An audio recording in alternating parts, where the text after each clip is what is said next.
this lecture, we will look at the waste of overproduction. By the end of this lecture, you will know why overproduction is the deadliest of all the 8 forms of waste, what some of the contributing factors of overproduction are, and we will give you some ideas for how you can begin reducing the waste of overproduction.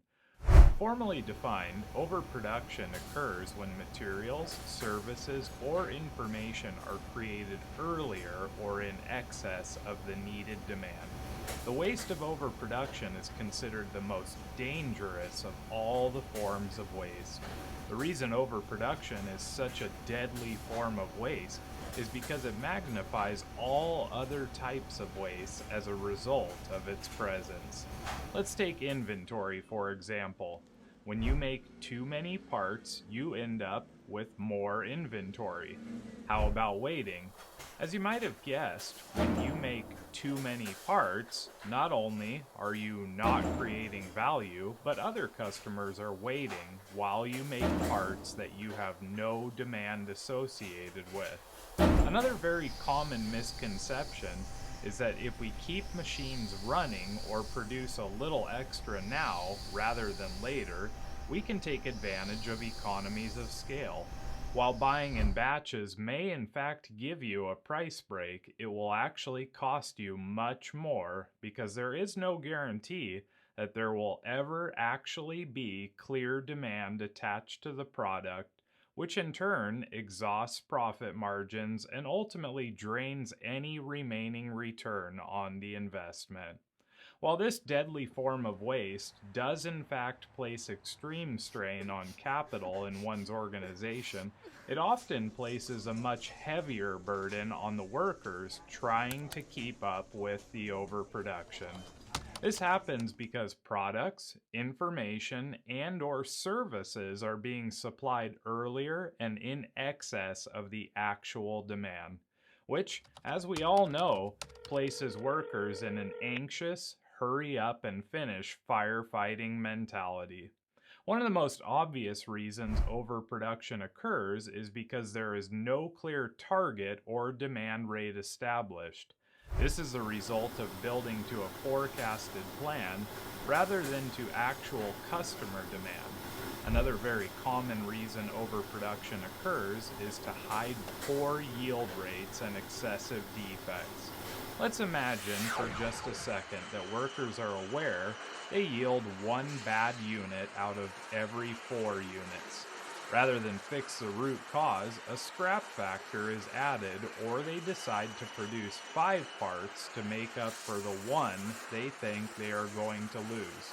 Not only does this hide the real problem of what is causing the part to come off the line badly, but it is overproduction.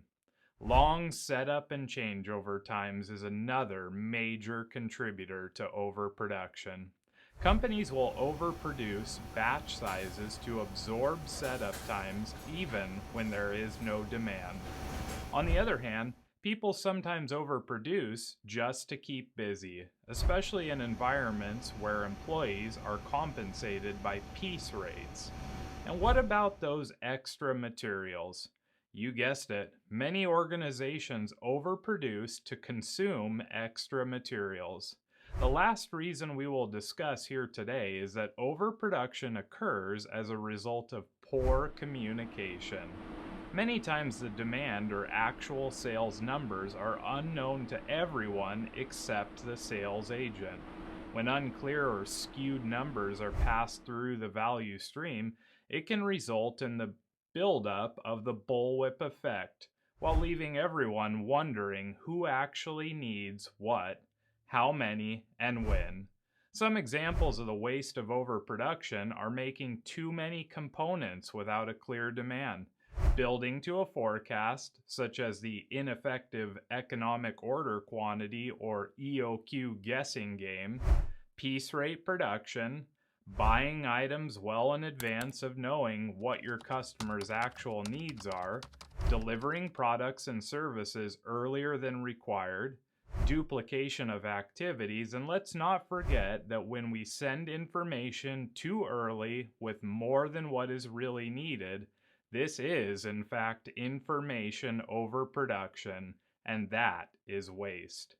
Here's one last example you may want to consider. To put it simply, utilization is the action of making practical and effective use of something. Companies oftentimes will keep machines and other resources, including people, working to maximum utilization. While this may increase utilization, if you are overproducing, you can also be sure that you may not get a return on this fake utilization. Keep in mind that this list is not all inclusive. For more examples, be sure to take a look at your handouts. These are some of the most common reasons that organizations overproduce. However, you should be aware that overproduction is overproduction regardless of the driver. Now, that brings us to the topic of countermeasures. Overproduction is often a very complex strategic solution, but really it is the one that yields tons and tons of returns. The first and very important concept that can assist in controlling and mitigating overproduction is producing to takt time. This is an important concept because we all know that in order to produce to takt time, we produce only based on the demand of the customer. Additionally, it supports the notion that there is a proper rate of production that the customer wants to buy at, and producing quicker than that will yield no benefits at all. Next, when there is a breakdown in communication, we need to figure out how it broke down, why it broke down, and fix it. Some suggestions for coordinating communication are daily huddles to align actions with needs, integrating ERP and MRP to produce accurate information that can be relied upon. Most people can also benefit from what is known as data cleansing. Another powerful countermeasure that is not strictly focused on in Lean is sales and operations planning, which can help support accurate levels of production. Sales and operations planning's overall mission is to balance supply and demand at an aggregate level and to align operational and financial planning.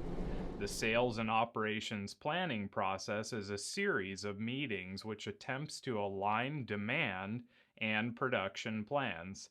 It does this through consensus, which means the plan that comes out of S&OP is the plan. The meetings follow a general format outlined by Wallace and Stahl in the book Sales and Operations Planning, the How-To Handbook. Those meetings are data gathering, demand planning, supply planning, pre-meeting, and finally the executive meeting. Another possible solution that can support producing what is needed when it is needed is integrating the concept of heijunka into your scheduling practices. Heijunka is a Japanese term that can be translated as product smoothing or load leveling.